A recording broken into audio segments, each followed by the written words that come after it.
Siyasət niyə vacibdir? Siyasət sadəcə televizorda danışan kostyumlu adamlar deyil. Bizim gündəlik həyatımızı formalaşdıran qərarlar toplusudur.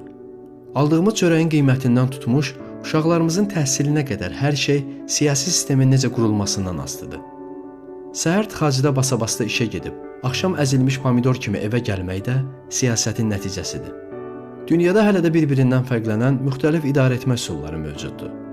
Bəzi ölkələrdə insanlar öz liderlərini seçir, digərlərində isə bir nəfər və ya kiçik qrup hər kəsin əvəzinə qərar verir.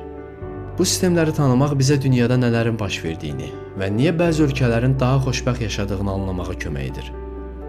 Sözlərimdə siyasətin niyə vacib olduğunu, demokratiyanın hələ də ən ədalətli sistem olduğunu sənə danışıram. Demokratiya sözü Yunan dilindən tərcümədə xalqın hakimiyyəti deməkdir və bu sistemdə əsas söz sahibi sadə vətəndaşlardır.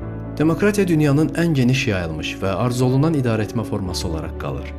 Demokratik ölkələrdə hökumət xalq tərəfindən seçilir və xalq qarşısında hesabat verir. Burada seçkilər şəffaf keçirilir və insanlar qorxmadan istədikləri namizədə səs verə bilirlər. Demokratiyanın ən böyük üstünlüyü odur ki, heç kim qanundan yüksəkdə dura bilməz, hətta prezident belə. Əgər hökumət səhv edərsə, xalq növbəti seçkilərdə onu dinc yolla dəyişmək gücünə malikdir. Bu sistemdə söz azadlığı var. Yəni siz hökuməti tənqid etsəniz, həbs olunmaqdan qorxmamalısınız. Mətbuat azadlığı olduğu üçün jurnalistlər gizli qalan problemləri araşdırıb cəmiyyətə çatdıra bilirlər. Demokratik cəmiyyətlərdə azlıqda qalan qrupların hüquqları da çoxluq tərəfindən qorunur. Lakin demokratiyanın da bəzi çatışmazlıqları ola bilər. Məsələn, qərarların qəbul edilməsi bəzən uzun vaxt aparır. Çünki hər bir qərar müzakirə olunmalı və müxtəlif qrupların rəyi nəzərə alınmalıdır. Bəzən seçicilər kifayət qədər məlumatlı olmur və yanlış vədlərə inanaraq səhv seçim edə bilirlər. Buna baxmayaraq tarix göstərir ki, ən sabit və inkişaf etmiş ölkələr məhz demokratik olanlardır. Niyə demokratiya ən ədalətli sistemdir? Demokratiya mövcud sistemlər arasında insan ləyaqətinə ən çox hörmət edən quruluşdur. Demokratiyanın ən böyük gücü onun səhvləri düzəltmək mexanizminə sahib olmasıdır. Avtoritar rejimlərdə lider səhv edərsə, bunu heç kim deyə bilmir və ölkə uçuruma gedir. Amma demokratiyada müxalifət partiyaları, media və vətəndaş cəmiyyəti səhvləri dərhal qabardır. İqtisadi baxımdan da demokratik ölkələr daha zəngin olur. Çünki azadlıq olan yerdə innovasiya və yaradıcılıq artır. İnvestorlar qanunun aliliyi olan ölkələrə pul yatırmağa daha meylli olurlar. Demokratiya insanlara öz talelərini həll etmə hissi verir ki, bu da cəmiyyətdə xoşbəxtlik səviyyəsini artırır. Bu sistemdə təhsil və səhiyyə xidmətləri adətən daha keyfiyyətli olur. Çünki siyasətçilər səs qazanmaq üçün xalqa xidmət etməyə məcburdurlar. Ədalətli məhkəmə sistemi sayəsində kasıb bir vətəndaş varlı bir məmura qarşı məhkəməni uda bilər. Demokratiya həm də sülhsevərdir. Demokratik ölkələr bir-biri ilə nadir hallarda müharibə edirlər. İnternet azadlığı yalnız demokratik ölkələrdə tam təmin olunur. Diktatorlar sosial şəbəkələri bağlayarkən, demokratik liderlər oradakı tənqidləri dinləmək məcburiyyətindədirlər. Qadınların və uşaqların hüquqları demokratik cəmiyyətlərdə daha ciddi qorunur. Ətraf mühitin qorunması məsələləri də demokratiyalarda daha aktiv müzakirə olunur, çünki ekoloqlar sərbəst etiraz edə bilirlər. Nəticə etibarilə demokratiya mükəmməl olmasa da, Winston Churchillin dediyi kimi bəşəriyyətin indiyə qədər kəşf etdiyi ən az pis sistemdir. Bu sistem insana tabe olan qul kimi yox, qərar verən vətəndaş kimi yanaşır. Tək adamın iradəsindən asılı olan avtoritarizm və diktatura hakimiyyətin bir şəxsin və ya kiçik qrupun əlində cəmləşdiyi siyasi sistemdir. Hələ də bir çox ölkələr bu üsulla idarə olunur və orada vətəndaşların siyasi hüquqları məhduddur. Bu sistemdə liderlər seçki yolu ilə deyil, güc yolu ilə hakimiyyətə gəlir və ya saxta seçkilər keçirirlər. Müsbət cəhəti kimi bəzən qərarların çox sürətli qəbul edilməsini göstərirlər, çünki müzakirəyə ehtiyac yoxdur. Bəzi insanlar sabitliyi azadlıqdan üstün tutduqları üçün bu rejimlərə dözürlər. Lakin mənfi cəhətləri çox ağırdır. İnsanlar hökuməti tənqid edərsə, işlərini itirə və ya həbs oluna bilərlər. Media tamamilə dövlətin nəzarətində olur və insanlara yalnız hökumətin istədiyi xəbərlər çatdırılır. Korrupsiya bu ölkələrdə adətən yüksək olur, çünki məmurları yoxlayan müstəqil orqanları yoxdur.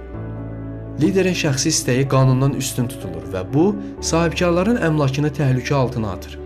Tarix göstərir ki, avtoritar rejimlər gec-tez iqtisadi böhranla üzləşirlər. Çünki tək bir adamın ağlı milyonların ağlından üstün ola bilməz. Hərbi diktaturalar da bu qrupa aiddir. Burada hakimiyyət birbaşa ordunun əlində olur. Bu rejimlərdə zorakılıq və qorxu idarəetmənin əsas alətlərinə çevrilir. Kral və kraliçaların idarə etdiyi monarxiya hakimiyyətin irsi olaraq, yəni atadan oğula keçdiyi sistemdir. Monarxiyalar əsasən iki yerə bölünür. Mütləq və konstitusiyalı monarxiyalar. Konstitusiyalı monarxiyalarda kral və ya kraliçanın səlahiyyətləri simvolikdir. Bu ölkələrdə real hakimiyyət demokratik yolla seçilmiş parlamentdə və baş nazirdə olur. Bu sistemin müsbət tərəfi odur ki, monarx xalqın birliyini və tarixi ənənələri təmsil edir. Mütləq monarxiyalarda isə kral hər şeyə tək başına qərar verir. Burada parlament olsa belə, onun qərarları kralın icazəsi olmadan qüvvəyə minmir. Mənfi cəhəti odur ki, ölkənin taleyi bir ailənin bacarığından asılı qalır. Əgər vəliəhd bacarıqsız olarsa, bütün ölkə bundan əziyyət çəkir və xalqın bunu dəyişmə şansı olmur. Teokratiya isə dini qaydaların dövlət qanunu kimi qəbul edildiyi idarəetmə formasıdır. Bu sistemdə liderlər öz səlahiyyətlərini xalqdan yox, ilahi qüvvədən aldıqlarını iddia edirlər. Mənfi tərəfi odur ki, fərqli düşüncəli insanlar və ya dindar olmayanlar ciddi təzyiqlərlə üzləşirlər. Qadınların hüquqları teokratik rejimlərdə adətən kəskin şəkildə məhdudlaşdırılır. Həmçinin hibrid rejimlər də mövcuddur ki, bunlar nə demokratik, nə də tam avtoritardır. Belə ölkələrdə seçkilər keçirilir, amma rəqabət ədalətsiz olur və dövlət resursları bir namizəd üçün istifadə edilir. Hibrid rejimlər xarici dünyaya demokratik görünməyə çalışsalar da, daxildə sərt nəzarət tətbiq edirlər. Bu sistemlərin ən böyük problemi qeyri-müəyyənlikdir. Ölkənin hara getdiyi bəlli olmur. Siyasi sistemlər insanların necə yaşamasına, nə qazanmasına və özlərini necə hiss etməsinə birbaşa təsir edir. Müxtəlif sistemləri analiz etdikdə görürük ki, qüsursuz idarəetmə forması yoxdur.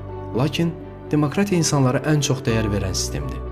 Təhlükəsizlik, azadlıq və rifah axtarışında olan cəmiyyətlər üçün ən doğru yol hüququn aliliyini təmin etməkdir. Siyasətdən uzaq olsaq belə, yaşadığımız sistemin qaydalarını bilmək bizim vətəndaş kimi haqqımızdır. Gələcək məhz öz hüquqlarını bilən və tələb edən xalqların əlində olacaq.